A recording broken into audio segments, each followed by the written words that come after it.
Will of William Media here, recording this video real late at night. Maybe get some smooth, bluesy vibes out of this one, who knows. I want to take this time to record my thoughts on my increasing frustrations with liberalism. Like the entire ideology of liberalism, going right back to its roots in the Enlightenment, like 1600s, 1700s. Wherever it started, whenever it started, it just started going and did not stop going. Mechanistically, it seems like it's an ideology that is designed to not know when to quit. And it is liberalism that I'm talking about here, not leftism, nor any of the forms of leftism, Marxism, socialism, what have you. All those far left theories stem from liberalism. You might think of them as symptoms of the flaws embedded in the ideology to begin with. It has become, as they say, the water we swim in. Even conservative politicians these days they have nothing left to conserve except for liberalism itself. Typically, the conservatives have failed to conserve anything, of course. Now, if you're of like mind to me, then you probably understand where I'm coming from, but if you're not, and that's probably most of you, let me explain. The key weakness in liberalism, which is also its key contribution, so it's sort of a double-edged sword, but the key weakness is its hyper-focus on individualism. It's an entire worldview based essentially around the feelings of, what about me? That's an exaggeration, of course, and I understand that argument as well. That used to be me. I've gone on a whole, liberal to libertarian to conservative to whatever I am now. Spending time in each one of those phases sort of helped me to realize what's wrong with each of those ideas, where it could go wrong if they keep going, and I presume that that's going to continue to happen. For some reason, I have a very restless mind when it comes to parsing out these philosophical matters, and it's not that I would consider myself particularly knowledgeable or well-read on this stuff. My strategy of acquiring knowledge is making friends with the smart classmates before the test, so I can chew through a whole lot of big ideas really quickly without taking the time to fully understand every little nuance. Intuition plays a big role in my thought process as well, but anyway, I think that whole tangent I just went on really sort of highlights the strength of individualism in a way. I do believe that everybody's good at something and that everybody should stick to what they're good at. But it's also a sign of the bad side of individualism, which really begins to remove the guardrails put in place by a more rigid society, one with things like duties and expectations and so forth. What you end up with is a lot of people just going down the wrong tracks, with this feeling that whatever it is that they choose to do is good because they chose it. I hope this is making sense. It brings to mind one of the key moments from one of my favorite movies of all time, Seven Samurai, which I recently uploaded a fan edit trailer video of to my channel. If you want to swallow the entire movie in 5 minutes, go check it out. And bear in mind, until recently, I had always been a very stern pro-individualist, anti-collectivist and all this, but at the key moment in the middle of the movie, the leader of the samurai makes the most compelling argument for collectivism that I ever heard, that I struggled with for a long time, and it's when the samurai, who are defending a village of farmers, decide that they need to build a moat, and a few of the houses are going to be on the other side of the moat, and they need to evacuate those houses. The men who live in those houses naturally don't like this idea. They decide that they're going to defend their houses for themselves, and then the leader of the samurai pulls his sword, threatens them, forces them back into line, and delivers this speech.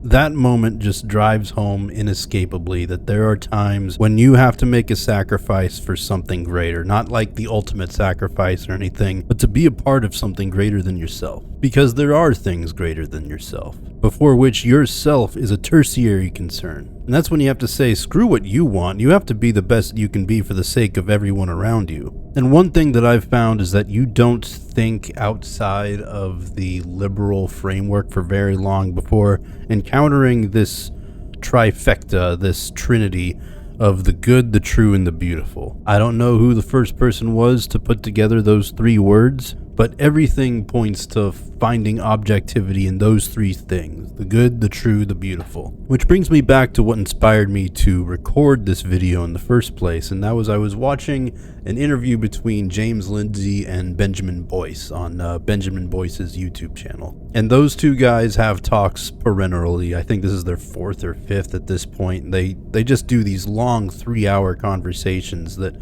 I've enjoyed up to now, but this one, I made it about 35 minutes in, because James Lindsay may very well be like the most well-read anti-leftist researcher alive, honestly. At the same time, though, he is a staunchly committed liberal, and he has a lot of blind spots because of that. And he must now have right-wingers living rent-free in his head as well, because for some reason he specifically criticizes this trinity of good, true, beautiful. And he criticizes it on the grounds that Marx had his own version of what was good, true, and beautiful.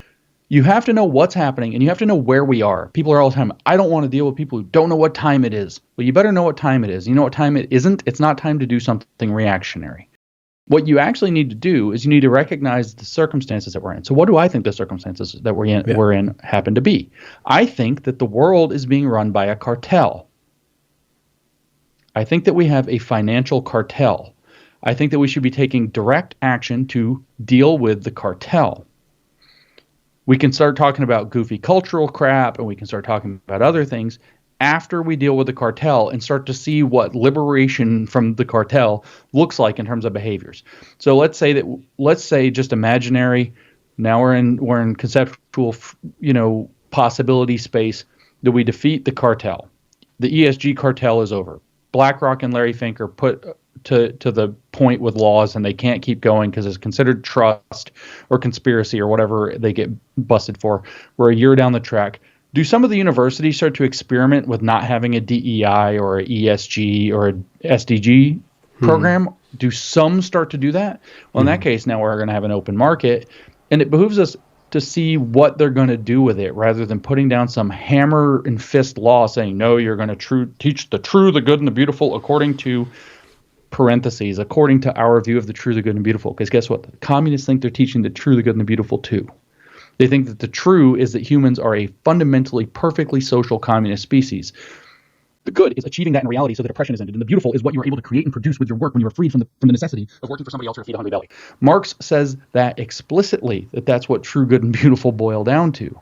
This comes across to me as like a quadruple Picard facepalm of an argument. Firstly, exposes that James Lindsay can't really think outside of his own liberal ideology box, because the idea that those three things can be subjective sort of comes from inside the liberal framework. That's another frustration that I have with the liberal framework, is that it's very lazy about coming to hard, fast determinations about any subject that could possibly be perceived as subjective. Again, because of the hyper-focus on individualism. Let's start with truth. This one's easy. Objective truth. Either it's true or it ain't. It can be physically true, it can be metaphorically true, it could be metaphysically true. There are many ways in which something can be true, but if it does not match up with the logical structure of reality, then it must be false. Did I blow through that one way too quickly? Good. Now, beauty.